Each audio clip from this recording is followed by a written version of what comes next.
2G வழக்கிலிருந்து தம்மை விடுவிக்குமாறு திமுக நாடாளுமன்ற உறுப்பினர் திருமதி கனிமொழி விடுத்த கோரிக்கையை உச்சநீதிமன்றம் நிராகரித்துள்ளது.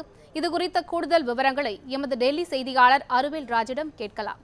வணக்கம் அருவேல், சொல்லுங்க. உச்சநீதிமன்றத்தில் தாக்கல் செய்த மனுவில் கனிமொழி என்ன கூறியிருந்தார்?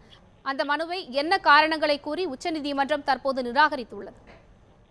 வணக்கம் லலிதா. 2G மூல வழக்கு, அதாவது 2G அலைக்கற்றை ஒதுக்கீடில் முறைகேடுகள் நடைபெற்றதாகவும் இதனால் அரசுக்கு இழப்பு ஏற்பட்டதாகவும் சிபிஐ சிறப்பு நீதிமன்றத்தில் வழக்கு நடைபெற்று வருகிறது.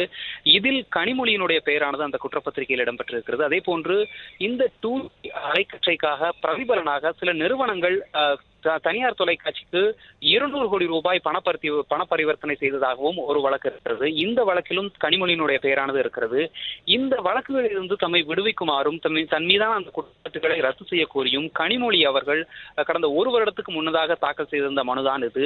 பல காரணங்களுக்காக இந்த மனுவானது பல முறை ஒத்திவைக்கப்பட்டிருந்தது. இந்நிலையில் இன்று இந்த தீர்ப்பானது வழங்கப்பட்டிருக்கிறது. அதாவது கனிமொழி தரப்பு கூறக்கூடிய வாதங்கள் என்னவென்றால் 200 கோடி ரூபாய் பண பரிவர்த்தனை நடைபெற்றதாக கூறப்பட்ட காலத்தில் தான் கலைஞர் தொலைக்காட்சியினுடைய இயக்குநராக இல்லை, அந்த நேரத்தில் திரு சரத்குமார் அவர்கள் தான் இருந்தார் எனவும், அந்த நேரத்தில் சில நிறுவனங்களின் அந்த கையொப்பங்கள் சரத்குமார் கையொப்பிட்டிருந்த அந்த டாக்குமெண்ட்டுகள் விஷயங்களை சுட்டிக்காட்டி கனிமொழி தரப்பானது கேட்டுக்கொண்டது.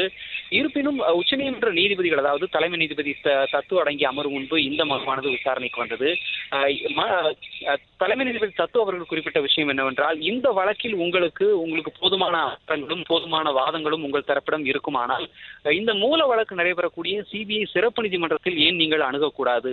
இந்த வழக்கிலிருந்து உங்களை விடுவிக்க கோரி ஏன் எங்களிடம் வந்தீர்கள் என்று கேட்டார்கள். அதற்கு கனிமொழி தரப்பு கேட்டுக்கொண்டது என்னவென்றால், அதாவது இந்த 2G அலைக்கற்றை ஒதுக்கீட்டு வழக்கு தொடர்பாக எந்த ஒரு மேல்முறையீடும் மற்ற நீதிமன்றத்தில் நாங்கள் அணுக முடியாது. எங்களுக்கு இருக்கக்கூடிய ஒரே வாய்ப்பு உச்சநீதிமன்றம் தான்.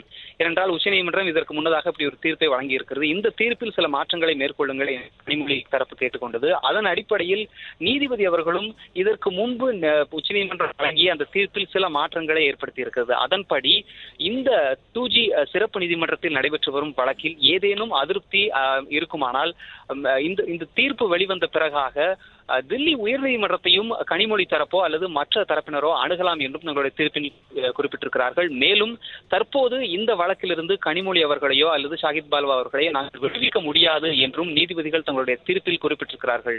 லலிதா, உங்களுடைய விரிவான தகவல்களுக்கு நன்றி அருவேல்ராஜ்.